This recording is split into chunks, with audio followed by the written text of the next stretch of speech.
하나님 우리 아버지, 우리를 살펴주옵소서. 우리가 다 같이 오늘 말씀을 읽었습니다.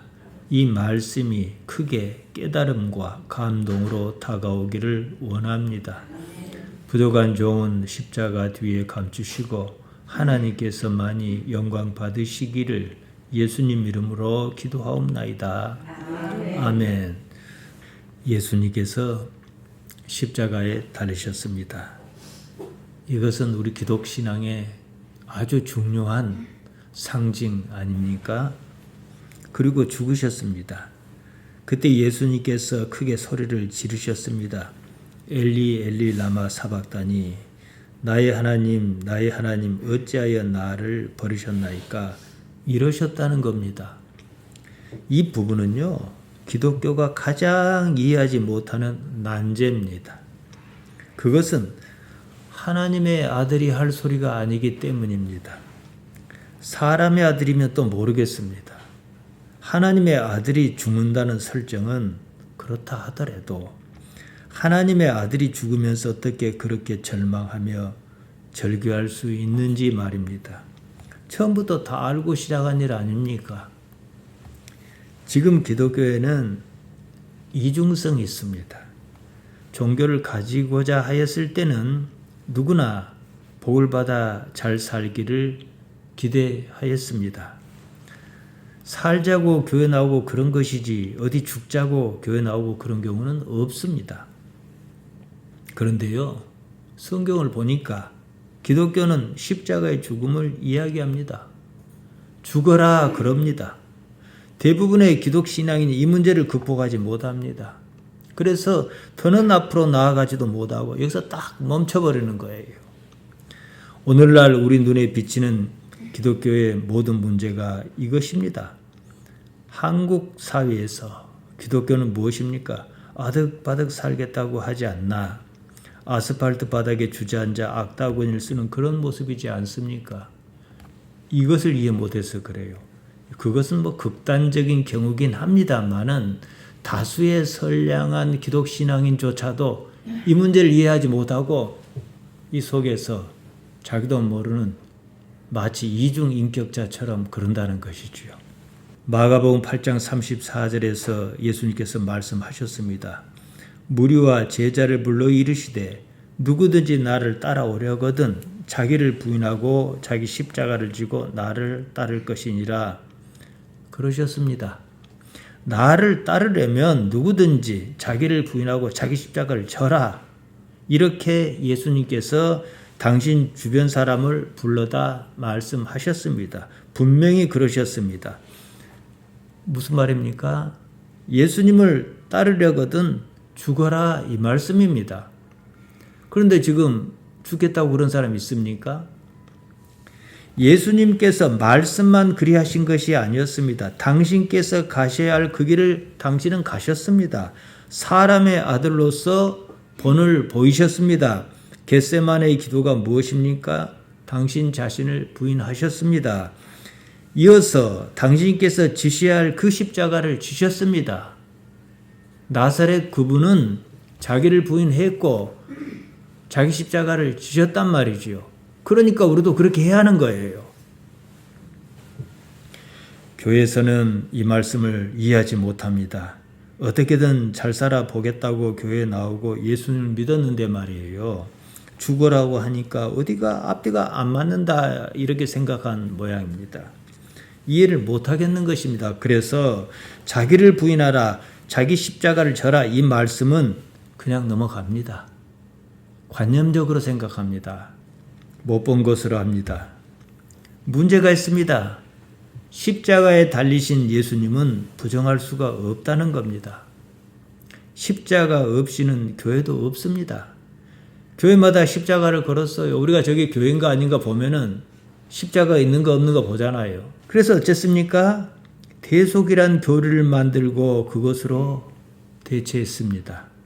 대속이란 말은 남의 죄를 대신하여 벌을 받거나 속죄하는 것을 말합니다. 오랜 세월을 걸쳐 유대인의 사고 방식이 그랬습니다. 그것을 차용한 겁니다. 억지로 짜맞춘 겁니다. 대속이란 말은요, 아주 관념적인 용어입니다. 현실적인 용어가 아니라 이겁니다. 자, 여러분이 한번 생각해 보십시오. 끼니 때가 지났습니다.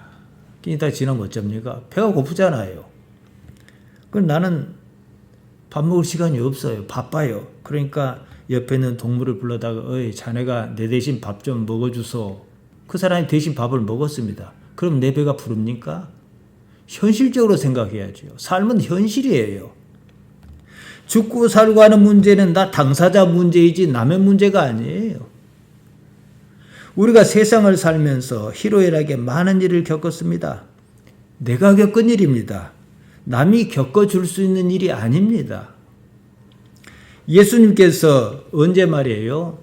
내가 너희 대신 십자가에 달려 죽어줄 테니까 너희는 자기를 부인하지도 말고 너희 십자가도 지지 말아라. 그리고 그냥 잘 살아라. 이렇게 말씀하신 적이 있습니까? 물론 대속이란 말씀은 하셨습니다. 그것은 그들이 유대인이니까 그들의 관념, 그들의 습관, 그들의 종교적 행위를 그대로 가져다가 말씀하셨을 뿐이지 금방 제가 말씀드린 그런 말씀을 하시지 않았습니다. 오늘날 교회에서는요, 예수님께 그렇게 말씀하신 것으로 이해하는 모양새입니다. 결국은 무엇입니까? 나를 따르려거든 자기를 부인하고 자기 십자가를 져라. 이 말씀은 그냥 넘어가고 고맙게도 예수님께서 나를 대신해서 죽어주셨네. 그들에게 잘 살아보세. 이러지 않습니까? 조금 전에 말씀드린 대로 내가 밥을 먹어야 내 배가 부릅니다. 어디 무슨 얘기를 하면 앞뒤가 맞는 얘기를 해야지요. 처음부터 꼬였습니다. 이 문제는 기독교의 본질을 뒤흔드는 심각한 문제입니다. 그래서 제가 서두에 난제라 말씀드렸어요. 그럼에도 아무도 그렇게 생각하지 않습니다. 예수님의 사건을 이중적으로 이해했다 그 말입니다. 예수님께서 자기를 부인하고 자기 십자가를 지라고 말씀하신 그 부분은 그냥 없는 것으로 했습니다. 물론 그렇다고 해서 말입니다. 우리가 어디 죽자고 교회 나오고 예수님 믿겠다 한 것은 아니지 않습니까? 살자고 믿음을 가지겠다 그랬습니다. 살자는데 죽어라 하니 기독교 신학의 이 대목은 도저히 이해할 수가 없었습니다. 이해하지 못하는 것은 믿을 수 있는 것은 아닙니다. 믿지도 않으면서 믿는다고 하니까 문제라는 거예요. 그래서 있을 수 없는 일이 막 벌어지는 겁니다. 이때부터는 자기가 무엇을 믿는가, 자기가 믿는 그것이 곧 믿음으로 둔갑합니다. 자기가 믿는 그 믿음이 복음서가 말하는 믿음을 대체한다는 겁니다. 복음서가 말하는 믿음은 애시당초에 이해할 수가 없었습니다. 중세 교회에서 마녀 사냥이 그래서 나온 겁니다. 그 믿음이 얼마나 많은 사람을 죽였습니까? 머리 갈 것도 없습니다. 제주 4.3 사건이 그것입니다. 그 사건이 그토록 참혹했던 것은요, 교회 청년회가 제주도로 우르르 몰려가서 자기가 믿는 그 믿음대로 행한 바로 그 때문이었습니다. 그러면 오늘날 그 사건이 옳았냐? 아니지 않습니까? 자기 마음에 안 든다고 남을 죽이는 그런 믿음이었습니다. 이것이 오늘날 한국 교회의 믿음입니다. 여기서 네 편 내 편이 갈리는 거예요. 이처럼 믿음에 대한 오류가 없으려면 무엇을 믿는가가 아니라 무엇을 믿어야 하는가 이렇게 접근해야 합니다. 내가 무엇을 믿는가 그것이 아니에요. 믿어야 하는 것이 무엇인가 이것을 생각해야 해요.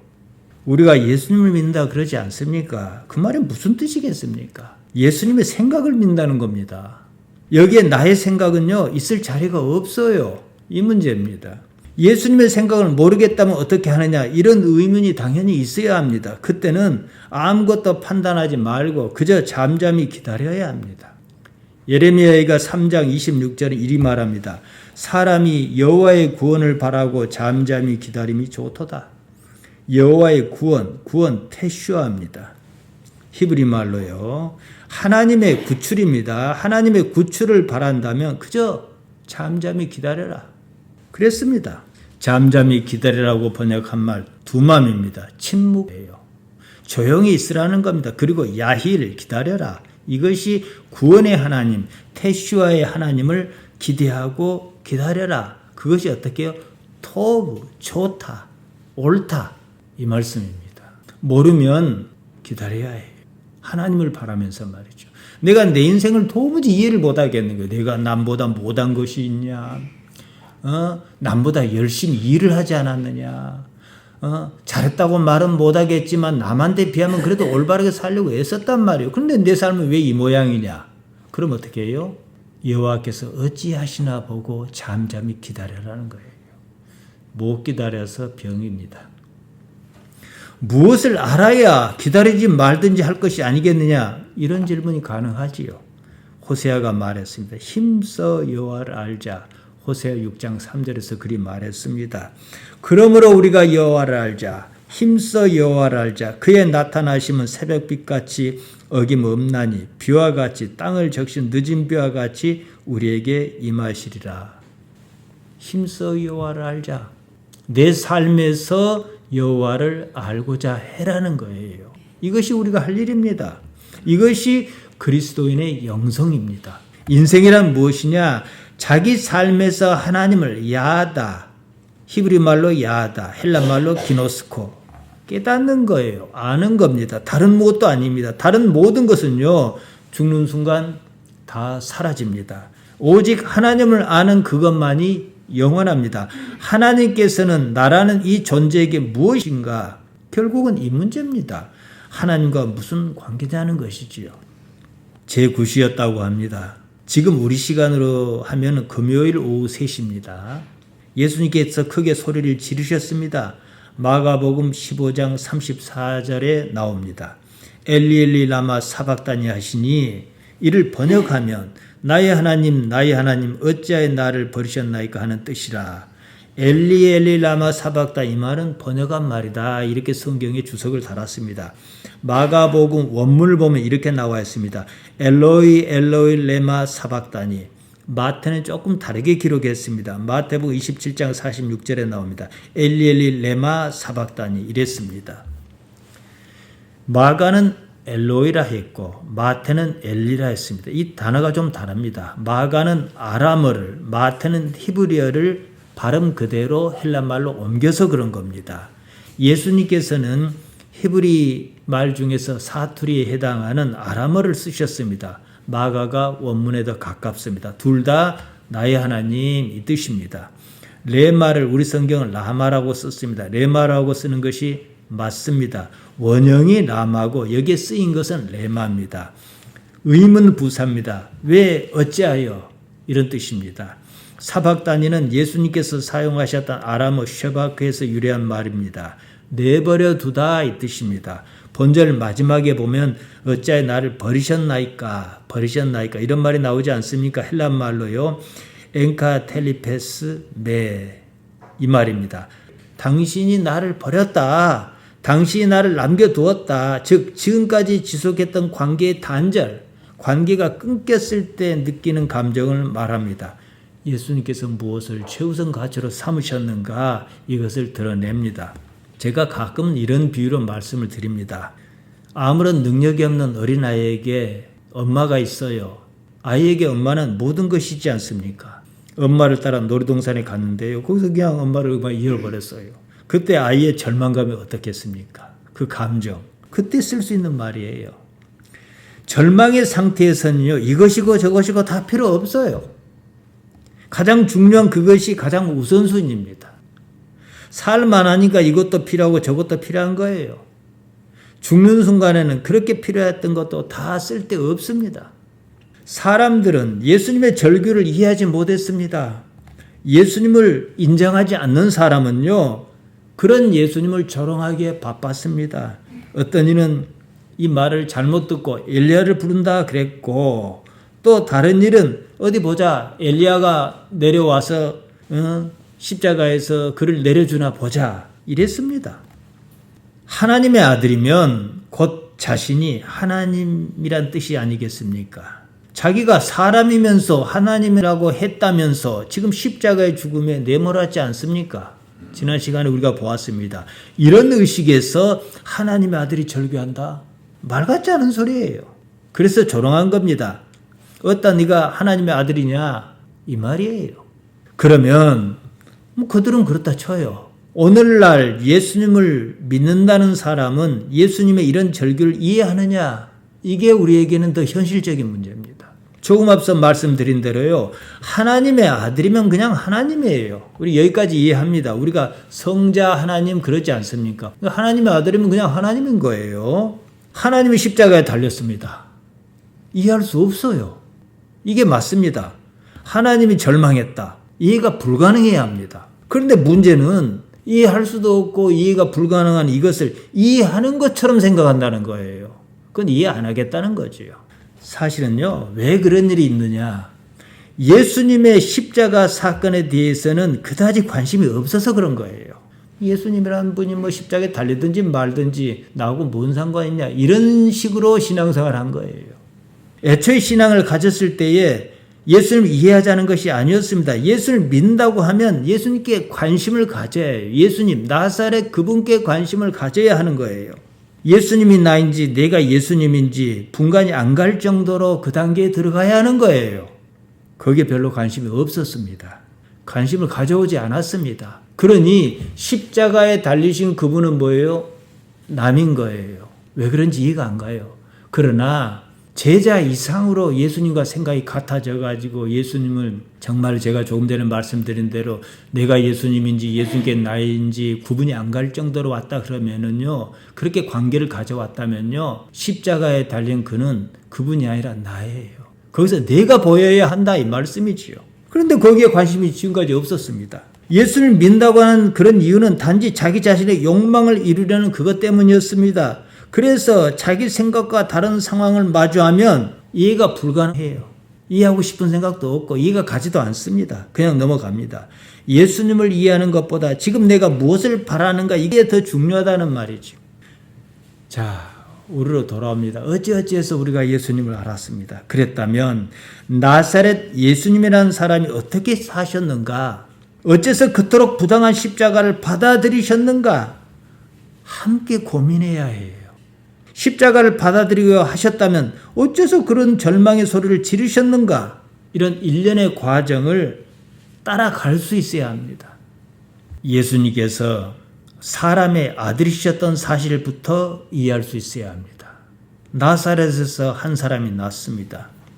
그런 어느 날 자신이 신의 사람이라는 사실을 깨달았습니다. 위로부터 통찰력이 쏟아졌고 그 근원과 교감한다는 사실을 느꼈습니다. 그 근원의 주체를 하나님이다 그랬습니다. 왜냐? 자신이 태어난 세계가 그런 사회였기 때문입니다. 그를 아버지라 생각했고 그렇게 알았습니다. 우리가 태어났습니다. 어느 때 어떤 사람을 내가 아버지라 불렀습니다. 그때가 어느 때인지 어떤 이유로 그 사람을 아버지라 했는지 나는 모릅니다. 그것과 같습니다. 다만 지금은 그 사람이 아버지란 사실을 안다는 것이고 어떻게 합니까? 지금까지 그렇게 살아왔기 때문에 아는 거예요. 이후 나사렛 사람에게 아버지는 자신의 모든 것이었습니다. 단 한 번도 실망하지 않았습니다. 살면 살수록 아버지에 대한 믿음이 더 공고해 갔습니다. 어느 날이었습니다. 그 아버지가 십자가를 원한다는 사실을 알았습니다. 직감했습니다. 상식적으로는 있을 수 없는 일이었습니다. 하지만 아버지를 신뢰하는 그 마음에서 본다면 내가 이해하고 말고가 아니었다는 거지요. 그래도요, 보통 문제가 아니었지요. 한번 확인은 필요했습니다. 겟세마네라고 하는 데에 갔습니다. 제자를 남겨두고 따로 혼자 가서 깊이 기도하셨습니다. 마가복음 14장 36절에 나옵니다. 아빠 아버지여, 아버지께는 모든 것이 가능하오니 이 잔을 내게서 옮기시옵소서. 그러나 나의 원대로 마옵시고 아버지의 원대로 하옵소서. 그렇게 기도했는데요, 3번이나 했는데요, 아버지는 아무런 말씀도 없었습니다. 아버지의 말씀이 없다는 사실은 십자가를 받아들여야 한다. 이것으로 이해할 수밖에 없었습니다. 왜냐? 이 세상 모든 것이 아버지 것이라는 자신의 인식을 바꿀 수 없었기 때문입니다. 이로써 예수님께서는 우리의 구주이신 겁니다. 그 방법을 십자가의 도, 제가 예배 시작하면서 고린도전서 1장 18절 읽었습니다. 거기 십자가의 도라고 나와 있는데 도, 로고스입니다. 거기 보면요, 십자가의 도, 호 로고스 가르 호 투 스타우르 이렇게 나옵니다. 십자가의 로고스를 우리에게 보이셨기 때문입니다.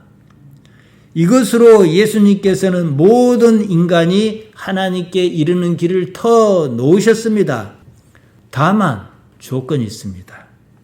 예수님의 방식이어야 한다는 겁니다. 예수님을 믿는다는 말이 지닌 참뜻이 이것입니다. 예수님께서 자기를 부인하고 자기 십자가를 져야 한다고 말씀하셨을 때에요, 바로 이어서 이런 말씀을 덧붙이셨습니다. 마가복음 8장 35절에서 37절에 나옵니다. 누구든지 자기 목숨을 구원하고자 하면 잃을 것이요, 누구든지 나와 복음을 위하여 자기 목숨을 잃으면 구원하리라. 사람이 만일 온 천하를 얻고도 자기 목숨을 잃으면 무엇이 유익하리요? 사람이 무엇을 주고 자기 목숨과 바꾸겠느냐? 이렇게 말씀하셨습니다. 단적으로 정리하면요, 사는 방법을 말씀하신 것입니다. 근데 좀 독특합니다. 살고자 해서 살 수 있는 것이 아니라는 것을 이해할 수 있어야 해요. 삶은 사라지는 것이어야 한다는 겁니다. 지금 이 삶을 주신 이를 깨닫고 이해해야 할 뿐만 아니라 거기에 따라야 한다는 거예요. 목숨이라고 번역한 말 푸시케입니다. 푸시코 이러면 숨을 쉬다 이 뜻입니다. 푸시케는요, 태초에 계신 이에게서 비롯한 겁니다. 근원자에게서 비롯했다 이거지요. 하늘로부터 위로부터 온 겁니다. 여기에 대한 인식이 있다면 거기에 맞추어 살아야 비로소 사는 것이다, 이 말씀을 하시는 거예요. 숨을 주신 이가 살게 주시기 때문에 사는 것이라는 거예요. 지금 제가 한 이 말이 사실에 부합하지 않는다면 예수님을 믿는다고 그렇게 애쓸 이유가 없습니다. 어차피 말만 예수님 어쩌고 했지 사실은 자기 생각을 믿으려고 하는 것이기 때문입니다. 지금의 기독교가 여기에서 멈춰버렸습니다. 십자가를 예배당에 걸어놓고 어떤 이는 배지를 이렇게 붙이고 다니면서도 십자가의 능력을 믿지 않습니다. 내가 하나님의 생각을 바꿀 수 있다고 생각하면 큰 오산입니다. 내가 바뀌어야 합니다. 내가 하나님께로 나아가는 겁니다. 그로써 나는 하나님과 일체의 감정을 느낍니다. 깊이 교감하는 겁니다. 성경이 말하는 복은 이것입니다. 죽음을 고민한다는 것은 곧 삶이 무엇인가 실존을 고민하는 것입니다. 죽음은 사실 삶의 모든 것을 무색하게 합니다. 죽음이 있다는 것은 사는 것이 의미가 없다, 결국 이 말입니다. 정상적인 사람이라면 여기에 공포를 느껴야 합니다. 사람이 살다가 어느 날 죽습니다. 살자고 별일을 다 했습니다. 그렇게 애썼던 모든 것이 죽음의 순간에 그냥 허무해집니다. 삶이 이런 것이라면 이 삶은 도대체 왜 필요한가? 왜 나는 살아야 하는가? 이런 생각이 마땅히 있어야 합니다. 이리 사나 저리 사나 쓸데없는 걸 왜 살겠습니까? 예수님께서 하나님 나라의 복음 사역을 시작하실 때였습니다. 하나님의 영이 비둘기 같은 형체로 그 위에 강림했다 그랬습니다. 그때 이런 소리가 들렸습니다. 누가복음 3장 22절에 나옵니다. 하늘로부터 소리가 나기를 너는 내 사랑하는 아들이라 내가 너를 기뻐하노라 이랬다는 거예요. 우리 다 아는 이야기 아닙니까? 사람의 아들 그분이 십자가에 달리셨습니다. 하나님께로부터 아무런 말씀도 없었습니다. 내 아들 예수야, 내가 여기 했다. 아무 염려하지 말고 그냥 조금 힘들겠지만 십자가 져라. 이런 얘기 없었어요. 그런 말씀을 기대한 것은 아니었을지라도 무슨 느낌이 와야 하는 거예요. 아무것도 없었습니다. 예수님께서는 절망하셨습니다. 절망은 인간이 극한 상황에 직면하여 자기의 유한성과 허무성을 깨닫는 그때의 정신 상태를 말합니다. 삶을 위하여 추구했던 그것 말고 다른 무엇이어야 한다? 이 말씀입니다. 여기서 말입니다. 한 인간의 죽음을 보지 말고요. 삶을 들여다봐야 합니다. 예수님께서는 사람의 아들 곧 인간이셨습니다. 그러나 하나님의 길을 좇으심으로 진실로 하나님의 아들이었습니다. 그로써 우리에게 하나님의 이르는 길을 터 놓으셨습니다. 우리가 읽은 마가복음에서요 15장 39절에 이런 말씀이 있습니다. 예수를 향하여 섰던 백부장이 그렇게 숨지심을 보고 이르되 이 사람은 진실로 하나님의 아들이었도다 하더라. 아니 백부장이 도대체 뭘 보고 하나님의 아들을 할 수 있단 말입니까? 원문에 보면 휴오스 데우 맞아요. 그렇게 얘기했습니다. 백부장이 십자가에 달려 절망하신 예수님을 보고 휴오스 데우 이랬다는 거예요. 거기서 무엇을 보았기에 그런 말을 했는지 모릅니다. 성경에 뭐라고 얘기 없으니까요. 그래서 뭐 사람들은 주석가는 보면 막 별소리를 다 써놨어요. 다 헛소리예요. 맞을 수도 있고 틀릴 수도 있지만 말입니다. 백부장은요, 100명의 부하를 거느린 장교입니다. 형을 집행하는 책임자였습니다. 재판의 과정, 십자가를 지고 골고다를 오르는 과정, 십자가에 달리진 과정, 모든 과정을 곁에서 지켜보았을 것입니다. 그런데 많은 죄인을 십자가의 형장까지 끌고 갔으면서도 이 사람은 달랐어요. 그러니까 유심히 봤겠지요. 그건 뭘 봤습니까? 우리가 본 것처럼 그대로 절망의 순간에 하나님을 찾았다는 것을 보았습니다. 엘로이 엘로이 레마 사박다니, 이 말은 그냥 하는 말이 아니었어요. 그 말만 딱 듣고 자기 관념에 따라 엘리야가 내려와서 풀어주나 보자 이러고 있을 거란 말이에요. 근데 이 사람은 그냥 객관적으로 형을 집행하는 사람이었어요. 자기가 잡아 죽인 것도 아니고 판결에 따라 그렇게 했단 말이에요. 제가 앞서 놀이동산에서 엄마를 잃어버린 아이의 비유를 말씀드렸습니다. 엄마라는 사람이요, 어제 만난 사람이라면 그 감정이 덜합니다. 그러지 않겠습니까? 그동안 엄마를 얼마나 의지해 왔는가, 꼭 그만큼 절망감이 클 수밖에 없어요. 아이에게 절망감만큼 엄마와 관계가 깊었다는 사실입니다. 아이에게 절망감은 뭐냐? 엄마와 관계가 깊었다는 사실을 방증하는 거예요. 하나님이라고 부르는 그 호칭이 맨숭맨숭하다면 절망하고 말 것도 없어요. 그러나 지난 세월 동안 하나님께 내가 모든 것을 걸고 살아 그 교감하고 있는 사람이라면 아무 소리도 없는 상황에서 그 절망감은 보통이 아니었을 것이다. 제가 이거 말씀드리려는 겁니다. 지난 시간에 봤습니다만 예수님과 함께 십자가에 달린 사람이 있었습니다. 이 사람이 강도다 이런 관념을 가지지 말고 보세요. 마가복음 15장 32절 오늘 우리가 읽은 바로 앞에 나오는데요. 함께 십자가에 못 박힌 자도 예수를 욕하더라 그랬습니다. 나쁜 사람에서 예수님을 욕한 게 아니고요. 하나님 하면은 그냥 맨숭맨숭한 사람이에요. 그러니까 거기 달려 죽는 게 이판사판이에요. 이 사람한테는. 뭔 감정이 있겠어요. 그러나 나사렛 사람 그분에게는 그렇지 않다는 거예요. 세상을 살면서 하나님에 대한 경험이 그 강도에겐 전혀 없으니까 그런 거예요. 사람의 아들은 죽는 것 자체를 두려워하지는 않았습니다. 죽음에 절망하지는 않았습니다. 이것을 오해하면 참 곤란합니다. 이해하지 않으려는 것은 말할 가치도 없습니다. 평생을 하나님을 바라보며 살았습니다. 하나님은 나에게 아버지입니다. 아버지는 나의 모든 것입니다. 어느 순간에 어쩐 일인지 예고가 있었든 없었든 간에 아버지와 관계가 끊겼습니다. 십자가에 달려 죽는 게 중요한 게 아니라 아버지와 관계가 살아있냐 안 살았냐 이게 중요하다 이 말씀입니다.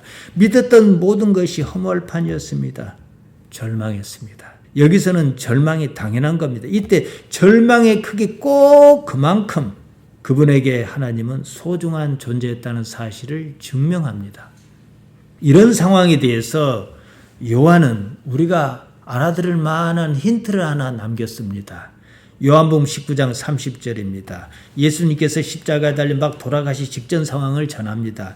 예수께서 신포도주를 받으신 후에 이르시되 다 이루었다 하시고 머리를 숙이니 영원히 떠나가시니라. 다 이루었다 그러셨어요. 대반전이지요. 절망의 순간은 지났다 이 말입니다. 하나님께로부터는 여전히 아무런 말씀도 없었을 것입니다. 그렇지만 한순간에 새로운 깨달음으로 반전이 이루어졌습니다. 삶이 바뀌는 순간이었습니다. 이것이었구나 싶으셨을 겁니다. 원래 당신 자신이 이 세상을 산 그 목적이 생각났습니다. 죽음으로써 끝나는 일이라는 사실이었습니다. 평소에 제자에게 그것을 가르치시지 않았습니까? 이제 다 이루었다 그러셨습니다. 그리고 사흘 만에 다시 살아나셨습니다. 죽음은요 원래 없는 개념입니다. 관념어라 그럽니다. 삶은 구체어입니다. 우리는 한 번도 죽음을 경험한 적이 없습니다. 계속해서 삶을 경험하며 살았습니다. 우리는 남이 육신이 숨을 안 쉬는 걸 보고 그렇게 생각했을 뿐이에요. 나의 삶은 계속 이어집니다. 여기서 삶이란 건 뭐냐? 하나님과 어떻게 관계를 맺으며 살았느냐? 이것만 남습니다. 결론적으로 우리의 삶은 이렇습니다. 하나님 아버지와 깊이 관계를 맺고 산 사람이라면 말입니다. 절망해도 괜찮습니다. 절망은 곧 다른 삶을 마주하게 할 것이기 때문입니다. 하나님 아버지를 알지 못하는 사람에게 절망은 그냥 절망입니다. 죽음이에요. 하나님을 아버지로 알고 깊이 관계해 온 사람에게 절망하는 그 순간이 곧 새로운 시작입니다. 절망은요, 나라는 것을 그때그때 온전히 없이 할 수 있는 하나님을 아는 영성의 기회라는 사실을 여러분이 이해했으면 좋겠습니다. 하나님의 사람에게 절망은 오히려 새로운 희망입니다. 하나님의 사람은 내가 나를 지킬 이유가 없다 이것입니다. 내가 나를 지키겠다고 거기에 에너지를 쓸 필요가 없다는 것입니다. 하나님의 사람은요, 죽어도 삽니다. 기도하십시다.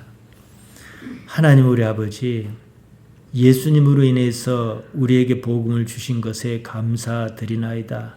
우리를 영원으로 이끌어 주옵소서. 이 삶에서 하나님 아버지께서 어떤 분이신지 우리가 알도록 은혜를 주옵소서. 예수님 이름으로 기도하옵나이다. 아멘.